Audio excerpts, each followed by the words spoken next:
Hello friends, happy Monday. Thanks for joining me for another episode of Learn with Lo.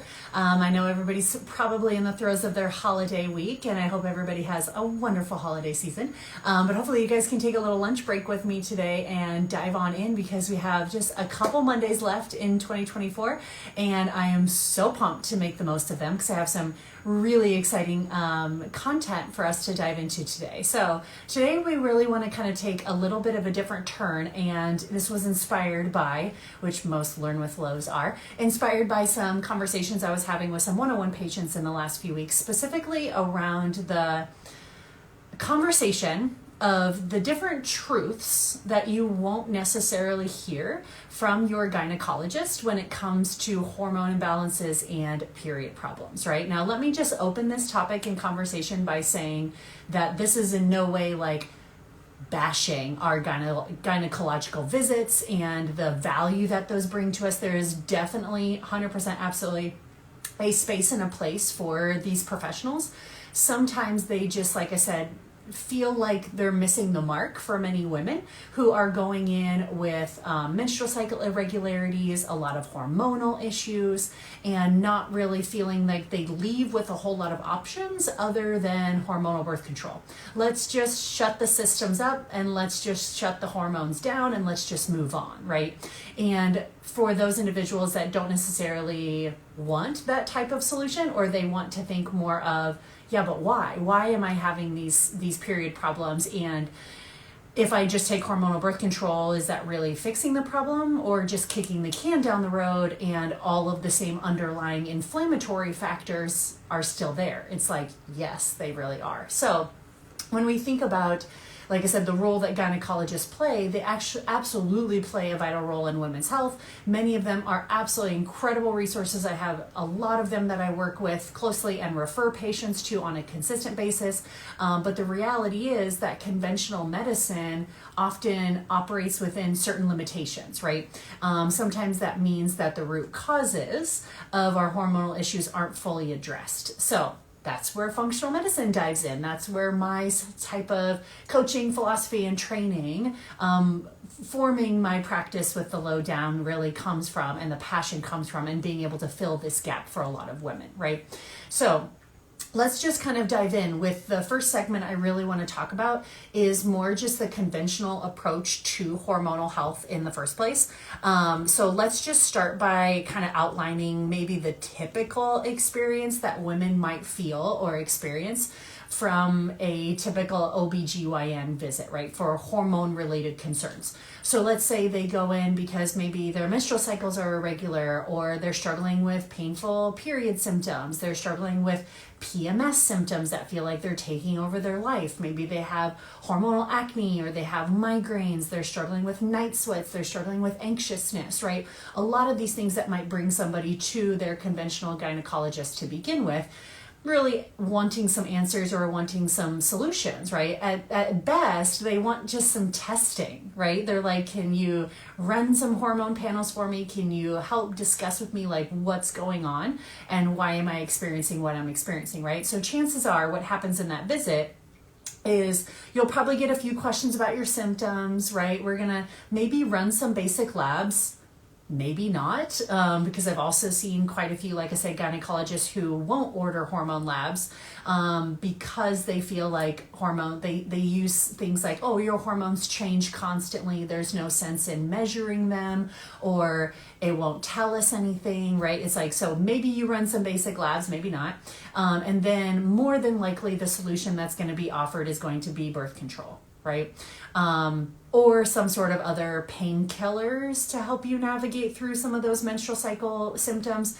And just kind of, I think, more of the placated response of like, what you're experiencing is completely normal. It's just part of aging, right? And so more often than not, there's not a ton of time to really even like ask questions or dig in further. And if there was, sometimes you just get more prescription options, right? So it's like, oh, yeah, with that birth control, we can always add on an anti-anxiety medication, or with that birth control, we can always offer up and add on an antidepressant medication, right? And it's like, no, that's like not always what I'm looking for, right? So a lot of times this type of experience in more of a conventional OBGYN appointment sounds all too familiar for a lot of women. And that's where they feel, like I said, there's a gap, right?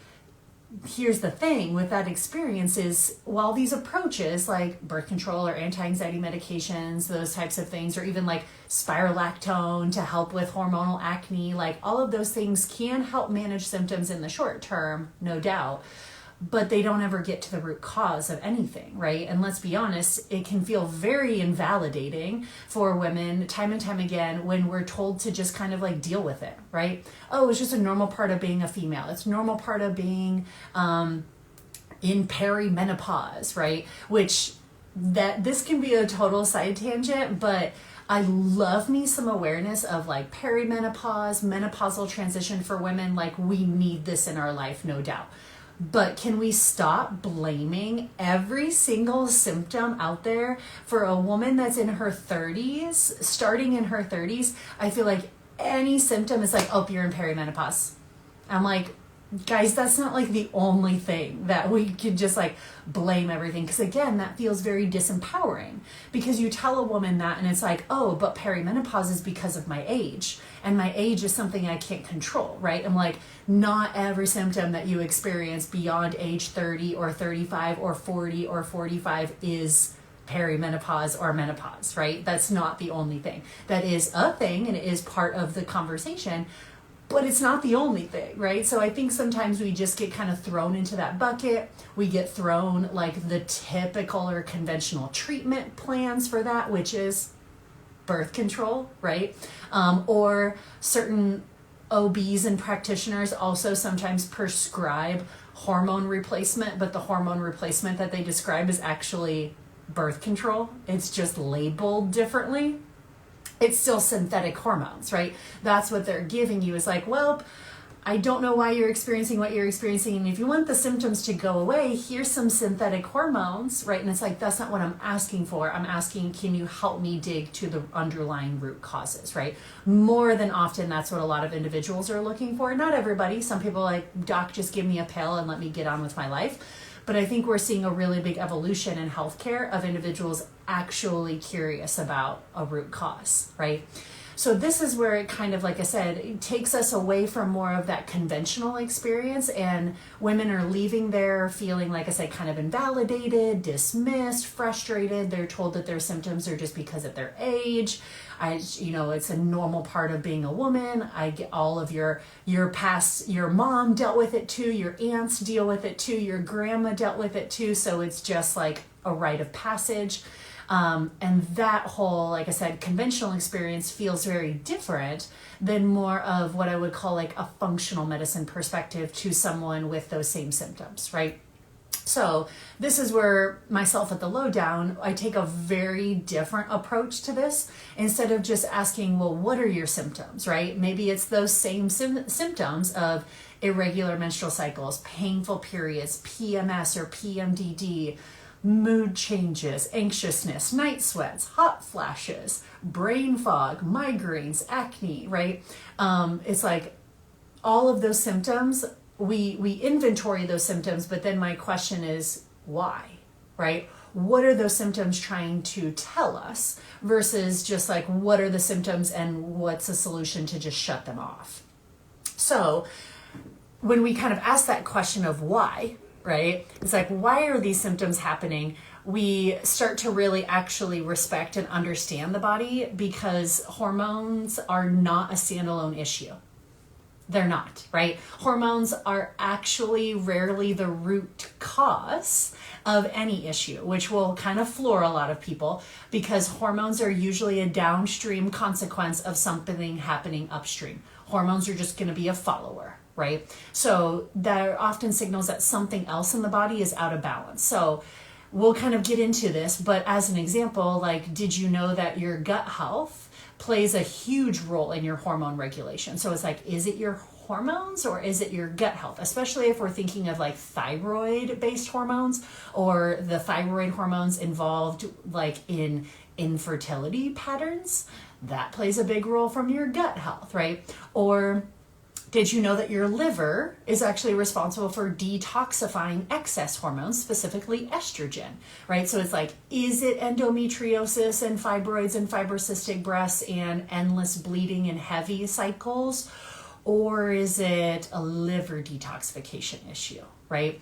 And let's not forget blood sugar, right? Blood sugar swinging up all day, every day is a huge source of inflammation, which then tears down the entire endocrine system, right? So to me, like, functional medicine should be looking at the bigger picture here, right? Not just like the hormones, because the hormones are just responding to something else. So I really wanted to kind of boil it down to four. I narrowed myself down to four, kind of some of the big truths that you may not hear in a gynecological visit or a gynecological office that absolutely we sometimes need to hear, or some of the truths that we actually should be hearing about our health and hormones, right? So number one, some of the things that you may not be talking about necessarily in your gynecological visits is the fact that your period is your fifth vital sign, right? So when we talk about vital signs, we talk about like your pulse rate or your heart rate. We talk about your respiration rate. We talk about your body temperature, right?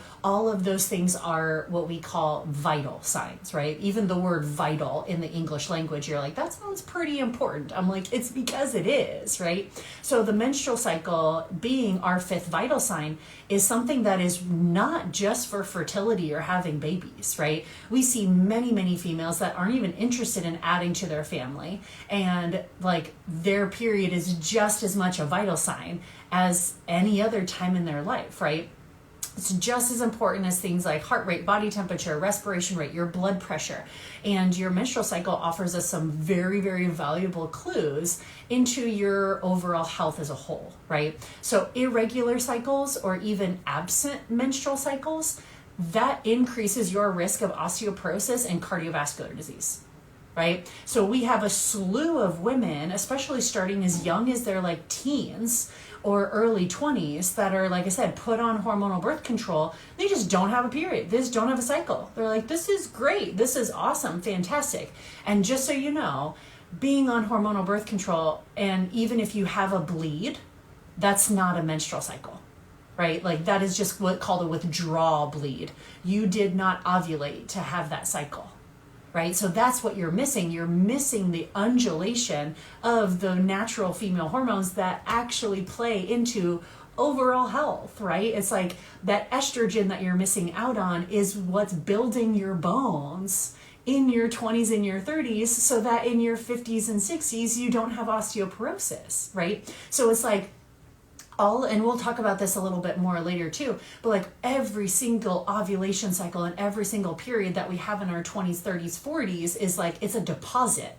It's like a deposit in the bank for hormones in the future that we're not going to be able to have, right? So if we're not expanding on a lot of these like really valuable benefits of those hormones in our reproductive years, we're probably going to have some serious deficiencies when it comes to later in life. So this is why I do not think that it's a coincidence by any means that women are struggling more with menopause than we ever have seen before, because we're finally seeing some of these women at this menopausal age who took birth control from a very young age and kind of used that all the way through their 20s, 30s, 40s, 50s or whatever, and they're like, oh my gosh, I have osteoporosis. I'm like, well, yeah, like that's not a shocker to us because you didn't have a lot of those natural hormonal cycles that most women have during their reproductive years, right?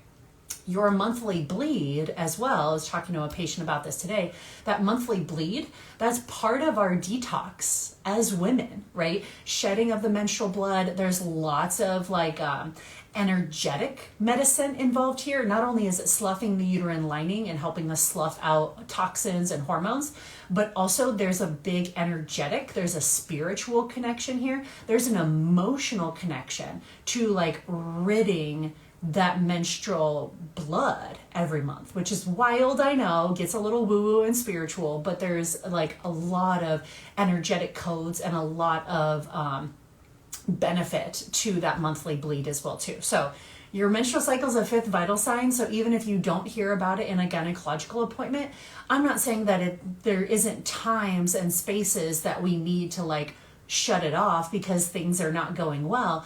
But I don't think that there's enough even like gynecologists that are like very protective. Like I'm very protective of a female menstrual cycle. I'm like, that is blessing, right? It's like, is it consistent? Is it regular? Is it asymptomatic for the most part? Is it happening? Right? I'm like, that is something that we want to protect. That's a good thing, right? Versus I feel like there's just kind of this underlying vibe in conventional medicine where it's like, we could take it or leave it. It's like, I can just get rid of it for you if it's an inconvenience, and we can just like toss it. It's like unnecessary, right? It's like, it's almost like we just like go in and we like yank out different organs. It's like, oh, I can take your gallbladder out. It's like not necessary. Or I can take your spleen out. It's just like not necessary. I'm like, I don't think there's anything in our body that's like not serving a purpose and is just like, oh, it's just not necessary. Be protective of that menstrual cycle. It is your fifth vital sign. It's there for a reason. Which then kind of leads us into truth number 2, which is birth control shuts off ovulation. I don't know if people are telling you that or not, which is why birth control works, right? Especially if you don't want to get pregnant, we have to shut down ovulation. So birth control shuts off ovulation, but that is like the crescendo. That is the peak of the menstrual cycle. So I think a lot of people think it's the bleed. Honestly, the bleed is kind of anticlimactic, right? It's really, that's when hormones drop, and so you bleed, right? But I'm talking about like, where is the peak of our hormone production? Ovulation, baby, right? Which happens mid-cycle for women. So if you're not ovulating, which doesn't happen on birth control, if you're not ovulating, you're not producing progesterone, which is like, I mean, we call progesterone nature's Xanax for a reason, right? She's like very calming. She keeps us cool and collected. It helps like really nourish, like I said, the uterine lining as well too. So ovulation is where we make that monthly dose of progesterone. And the whole estrogen progesterone relationship for women is the equivalent of testosterone for men, right? I think we've, at least in a society, we've kind of seen how impactful testosterone is for men, right? It helps with their blood sugar dysregulation. It helps with their energy, their mood, their libido, their vitality, right? So when a guy's low in testosterone, I mean, like, things are looking pretty bleak. They're not a really high functioning human, right? But yet we have women running around estrogen and progesterone deficient because we're just shutting off ovulation, and we're looking at them. It's like, why aren't you happy? Why are you anxious? Why are you so irritable? Why are you gaining weight? Why do you have brain fog? Right? And it's like, because we're not even being human. We're not even being our female fertile selves, because we're just shutting off hormones, flatlining them with things like birth control. And then it's like, why do you not feel good? And it's like, of course you wouldn't feel good, because it's just the equivalent of like questioning why a guy doesn't feel good on testosterone, like, or without testosterone. I'm like, yeah, like, of course he wouldn't feel very good. So we just have to recognize that, like, without the ovulation, you're not producing the testosterone. Without the estrogen without ovulation, you're not producing progesterone, and that estrogen progesterone relationship is just as important to women as testosterone is for guys. So just like we kind of talked about that, like, monthly deposit, like every ovulation is like a monthly deposit of progesterone that we're not going to have in a menopausal situation. So we want to try to like really ovulate during those reproductive years as much as possible, and not necessarily need birth control as a full-time opportunity for us even just to manage really uncomfortable menstrual cycles. If that's the case, if that's why we're using birth control, is because like I have crazy acne, I have horrible migraines, I have heavy bleeding if I don't, or my period like cramps like take me out of life if I don't have hormonal birth control on board, we need to look at the root cause, right? Because we may kind of want to sweep in and use birth control as a little bit of a short-term band-aid so that you don't feel miserable. But that's not a long-term solution. That should be something that we use like maybe for a few months just to calm things down. But during those few months, we need to be digging into the underlying root causes to get you back ovulating again and feeling good with your menstrual cycle without birth control in the picture, right? And I'm not anti-birth control. Like I said, I think it has a space and a place. I just think we're kind of using it as like a catch-all strategy of like, oh, your cycles don't feel good? here's birth control. And what we're not doing is we're not talking about the truths of the benefits that the menstrual cycle does for the female physiology. We're kind of treating the menstrual cycle as something that it's like we can take it or leave it. If you're not interested in having kids, like, then we can just leave it. And it's like, that's not true. It's like, that's what I want to kind of shout from the rooftops, is like, there's so much more to it than just the bleed, right? Or so much more to it than just wanting to have babies or not have babies. It's like, our menstrual cycle is our 5th vital sign, and that ovulation is something super important. Which takes us to number 3. If we want a solution off of hormonal birth control, we have to realize our hormones are actually not the source of the problem. And again, that's not what we're talking about in a gynecological visit at all, because again, there's not usually enough time. So it's like, here's just a prescription, next type of person. So your hormones are actually the symptom of a bigger underlying root cause problem, right? This is where it's going to get very person to person dependent, but I'll just kind of name off a few different things that I, as a practitioner, am going to be digging into if somebody presents to me with these types of symptoms, right? So we have to address what are the underlying contributing stressors that are going on here, which are unique for everyone. So gut health and liver health, those are going to be key. If your digestion is off or your liver is overloaded, your hormones are absolutely going to feel the effects. Stress is going to have a direct impact on your cycle. High cortisol, that stress hormone, is definitely going to suppress ovulation, and it's going to throw off your progesterone levels for sure. Blood sugar issues, too high or too low, no bueno. That's going to be a very big source of inflammation, which is going to decrease sex hormones production, thyroid health. It's going to impact your gut health as well as brain function. So, like, we have to be thinking about bigger blood sugar issues. Maybe there's some bigger nutrient deficiencies, especially things like magnesium, zinc, omega-3s can absolutely worsen your period cramps, your PMS symptoms, and cause irregular cycles as well too.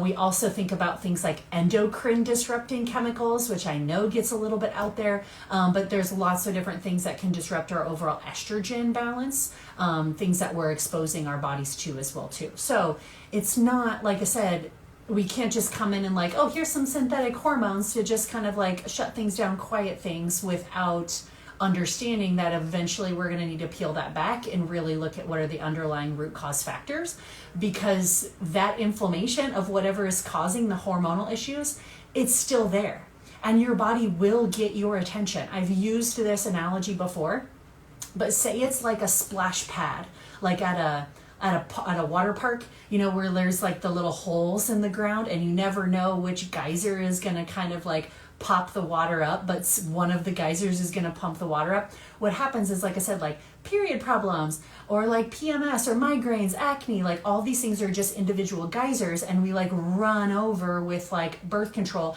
and we like slap one of the geysers shut, but then another geyser goes off, right? And then we're running over there and trying to put some spirolactone on that one. And then we run over there and like this geyser comes up. It's like all of those geysers are the same thing. It's the underlying inflammation that you're not taking care of, right? And by not taking care of the underlying inflammation, the body's like, I will get your attention somehow. If you shut me up over here, I'm just going to piss you off over here until you listen, right? Like that's kind of how the body tends to work. And then we act surprised when like other symptoms start to flare up. It's like, well, of course, because you didn't address the underlying root cause. You just kind of slapped a Band-Aid on it and hoped that you could just get on with your life, and your body had other ideas. So the fourth and final truth is that testing hormones is absolutely your right.